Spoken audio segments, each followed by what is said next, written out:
రసం గురించి చర్చించుకుందాం. ఈ శ్లోకంలో రసం యొక్క వివరణని 3 విభాగాలుగా విభజించబడారు. ఒకటి విభావ, రెండోది అనుభావ, మూడోది వ్యభిచారి భావ.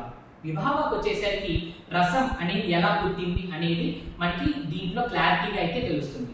అనుభావం వచ్చేసరికి ఈ అనుభావ వర్డ్లోనే అర్థం ఉందన్నమాట. అనుభావం, అనుభవించడం అంటే మన మనసులో ఒక భావాన్ని బయటికి వ్యక్తపరచడం, అంటే కనురెప్పలతో కానీ మన ముఖ కవలికలతో కానీ మనసులోని భావాన్ని బయటికి ప్రదర్శించడం అన్నమాట.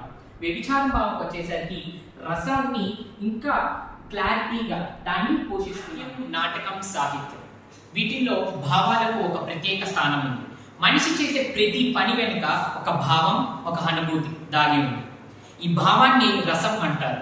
ఏ కళ అయినా సరే, ఏ చర్య అయినా సరే రసం లేనిచో ప్రాణం లేని శరీరం లాంటిది. రసాదృతే కస్యదప్యర్థ ప్రవర్తతే తత్ర విభావానుభావ వ్యభిచారి సంయోగాత్ రస నిష్పత్తి.